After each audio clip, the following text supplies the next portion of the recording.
Bismillahirrahmanirrahim. Assalamualaikum warahmatullahi wabarakatuh. Apa kabar semuanya, anak-anakku, baik ikhwan maupun akhwat? Semoga senantiasa dalam lindungan Allah Subhanahu wa Ta'ala, diberi kesehatan meski kita masih dalam kondisi pandemi. Baiklah, hari ini kita sudah mulai masuk ke materi kedua, materi semester 2, pertemuan pertama. Jadi apa materi kita? Ya, setelah kemarin semester 1 kita sudah belajar tentang serat alam. Sekarang kita belajar tentang kerajinan bahan lunak. Mari kita mulai.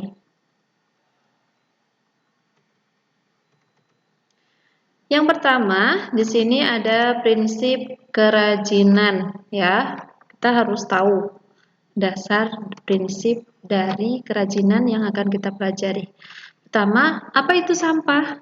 Apa sih sampah? Ya, sampah adalah suatu barang yang dibuang atau terbuang dari hasil aktivitas manusia sehari-hari maupun proses alam yang belum memiliki nilai ekonomis. Jadi, ketika contohnya nih, kita misalnya beli minuman kemasan, di situ ada botol plastiknya.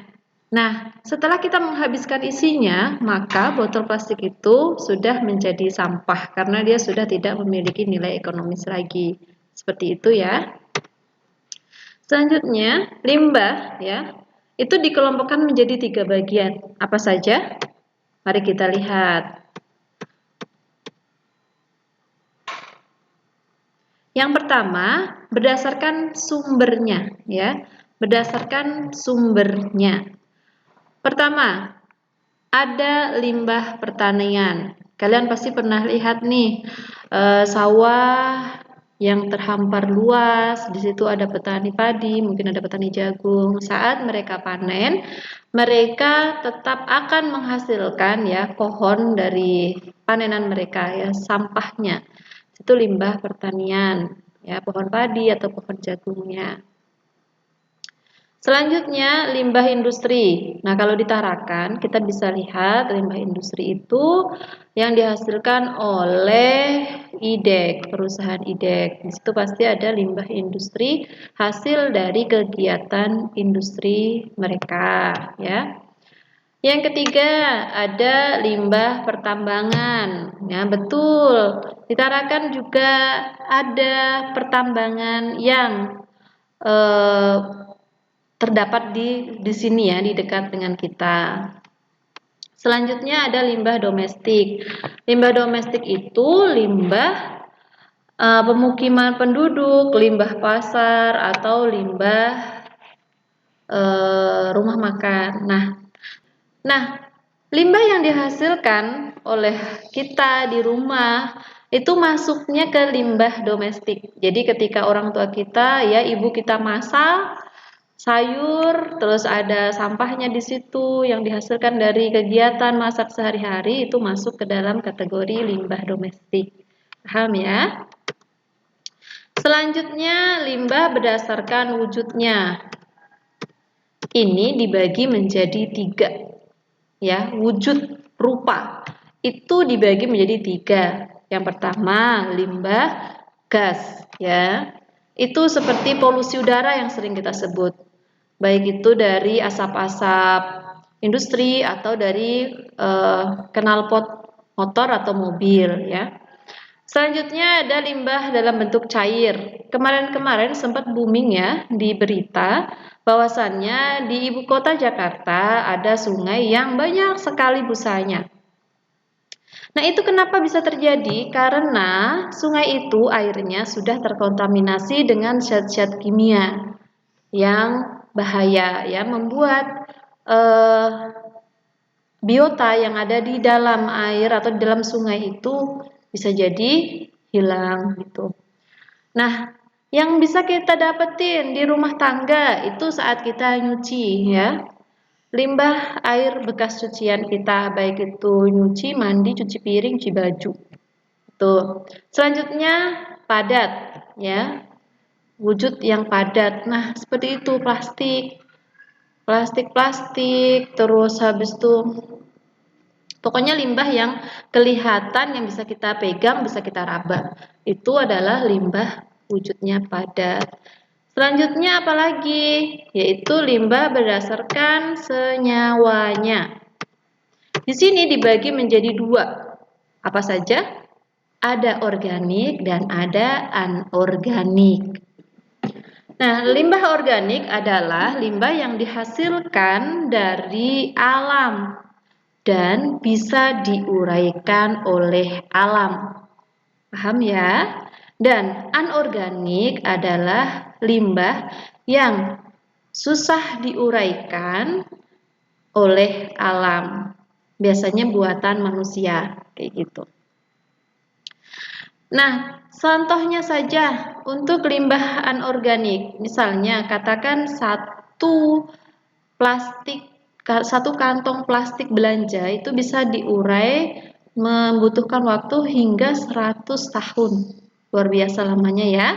Maka ketika kita ke pasar, ketika orang tua kita pergi ke pasar untuk belanja, ayo coba ingatkan mereka untuk membawa kantong belanjaan sendiri demi mengurangi limbah plastik. Selanjutnya, ini ada pengolahan bahan limbah lunak. Kalian bisa sambil buka bukunya di halaman 11 ya. Apa saja sih prinsipnya? Ya, ini biasa dikenal sebagai prinsip 3R. Yang pertama ada reduce. Selanjutnya reuse.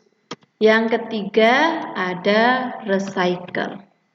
Apa itu reduce? Reduce itu mengurangi. Bagaimana sih maksudnya? Ya, seumpama kita tadi membeli minuman mineral, ya, air minum mineral. Di situ kita pasti menghasilkan satu buah botol plastik.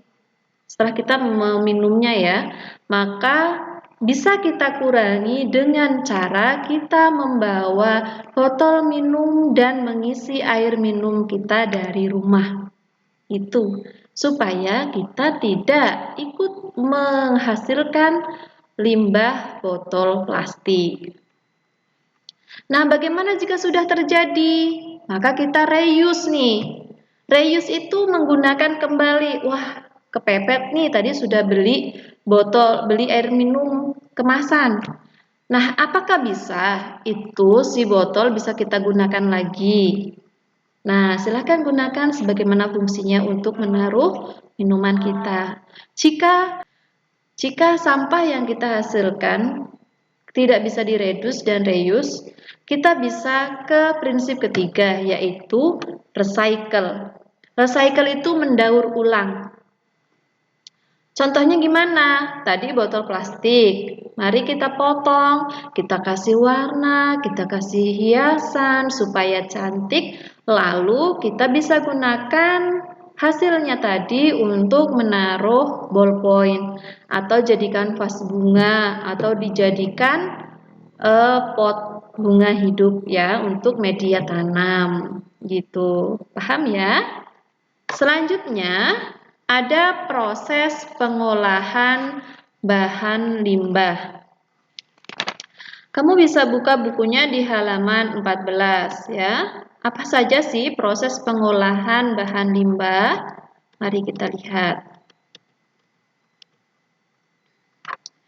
Yang pertama ada pemilihan limbah lunak. Sudah contohkan di sini kita akan membuat bunga dari kulit jagung ya.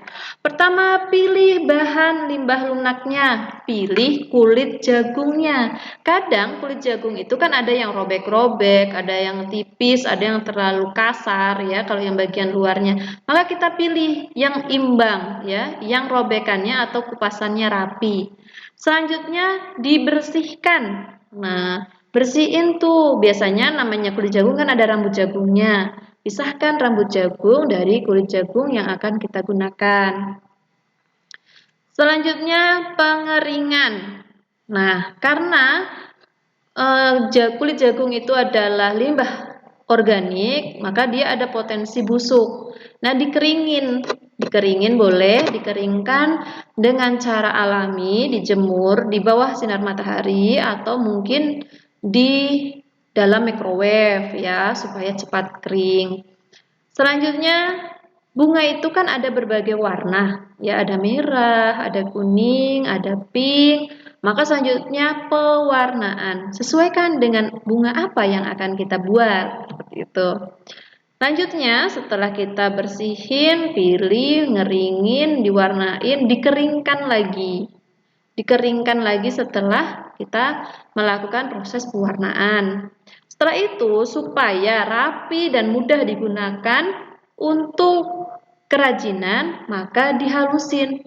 Si kulit jagung itu bisa disetrika helai per helai. Supaya apa? Supaya nanti ketika dalam proses pembuatan kerajinan itu lebih mudah.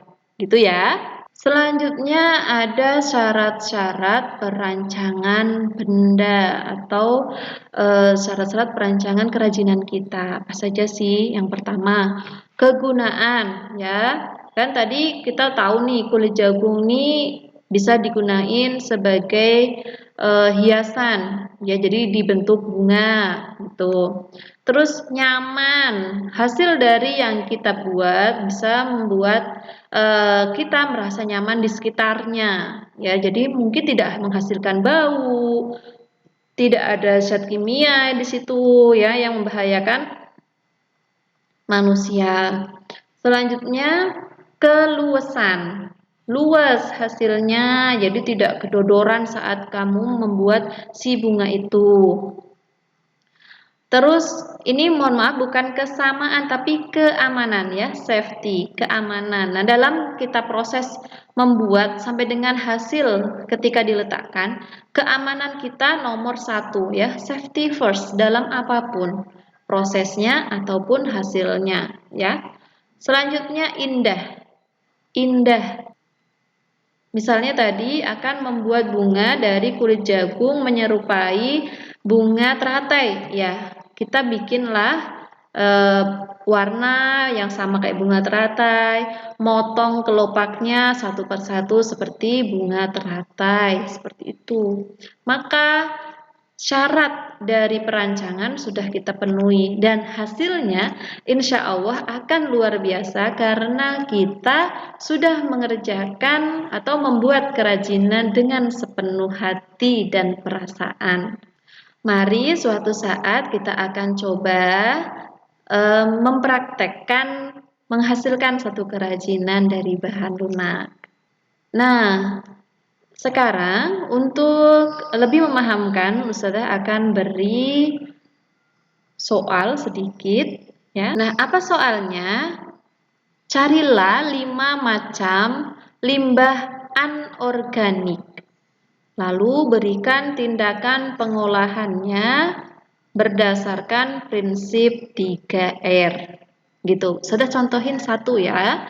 Di sini misalnya botol bekas air mineral. Terus redus. Redus tadi apa? Redus itu mengurangi. Betul. Bagaimana cara menguranginya tadi? Ya, dengan membawa air minum sendiri dari rumah ya. Atau menyiapkan botol air minum sendiri. Gitu ya. Reuse-nya, bagaimana sih caranya mereuse ya? Reuse-nya menggunakan kembali botol air mineral itu sebagaimana fungsinya itu. Selanjutnya recycle. Nah, dijadiin apa? Dijadikan vas bunga boleh, atau tempat pensil boleh ya, dan sebagainya. Nah, silahkan kalian cari 5 contoh limbah anorganik dan berikan tindakannya seperti yang sudah Ustazah contohkan, gitu ya. Jangan sama dengan contohnya, dengan contoh yang sudah berikan, jangan botol lagi. Cari yang lain, masih sangat banyak yang ada di sekitar kita. Baiklah, sudah cukupkan sampai di sini untuk pertemuan kita pekan ini. Selamat mengerjakan. Jika masih ada pertanyaan yang bingung atau yang lainnya, silahkan bisa bertanya via WA atau berkomentar di Classroom. Stay safe dan tetap semangat belajar. Assalamualaikum warahmatullahi wabarakatuh.